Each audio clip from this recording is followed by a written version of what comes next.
বেসরকারি নার্সারি স্কুলে জমি নিয়ে বিবাদ। 4 দশক ধরে চলে আসা স্কুলে গেটে তালা ঝুলিয়ে বন্ধ করল জমি মালিক। বিপাকে পড়ুয়ারা, দুই পক্ষের মধ্যে চরম উত্তেজনা। আজ মঙ্গলবার সকালে ঘটনায় তীব্র চাঞ্চল্য ছড়িয়ে পড়ে হরিশ্চন্দ্রপুরের তুলসিয়াটায়। পরিস্থিতি সামাল দিতে নামে হরিশ্চন্দ্রপুর থানার বিশাল পুলিশ বাহিনী। হরিশ্চন্দ্রপুর থানার আইসি মনোজিৎ সরকারের হস্তক্ষেপে 3 ঘন্টা পর খোলা হলো তালা। জমির দাবিতে আদালতে যাওয়ার হুঁশিয়ারি জমি মালিক কর্তৃপক্ষের। স্থানীয় সূত্রে জানা গিয়েছে 1950 সালে দানকৃত 20 শতক জমিতে তুলসিয়াটা ক্লাব গড়ে ওঠে। পরবর্তীতে 1988 সালে তুলসিয়াটা বিবেকানন্দ শিশু অঙ্গন নামে একটি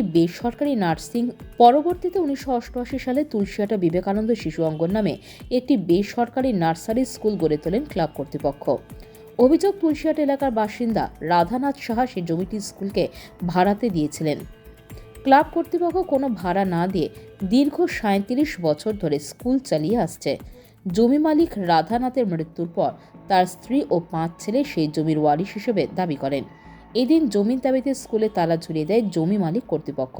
তবে ক্লাব ও স্কুল কর্তৃপক্ষের দাবি, জমিটি ক্লাবের নামে দান করেছেন রাধানাথ। তাদের কাছে জমির সমস্ত কাগজপত্র রয়েছে। আইনিভাবে তারা যদি জমি পায় তাহলে জমি ছেড়ে দিতে বাধ্য হবেন ক্লাব কর্তৃপক্ষ। ঝামেলাটা কিছুই না। আজকে 1950 সালে এই ক্লাব তুলসিয়াটা ক্লাবের লাইব্রেরি স্থাপিত হয় এবং আমাদের উত্তরসূরিরা এই ক্লাবের লাইব্রেরি স্থাপিত করেছিলেন। এখানে এই ক্লাবের লাইব্রেরিতে আমরা অনেক সরকারি অনুদান পেয়েছি এবং সরকার আমাদের জায়গা যে আমাদের উন্নতি দঙে আছে তার মূলেই আমরা বিভিন্ন রকম চ্যারিটেবল কাজ করে এসেছি।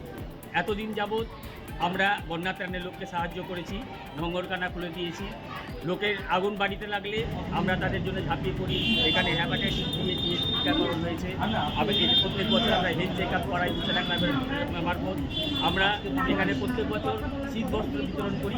আমার হচ্ছে যে আমরা যখন ক্লাব পেয়েছিলাম, আমাদের পূর্বশরীর আমাদের বাবারা দাদারা তখন 75 বছর আগে সেই ক্লাবটা আমরা যখন হাতে পেয়েছি প্রায় 50 বছর আগে, তখন আমরা ক্লাবটা একটা জনজীর্ণ একটা মদের আখড়া একটা বাজে একটা কালচারের জায়গা ছিল।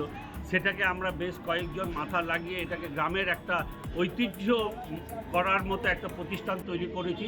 সেটাতে আজকে দেখে ওদের চোখ ফেটে যাচ্ছে যে আমরা এই জিনিসটা কী করলাম। Bureau news Bangla Times.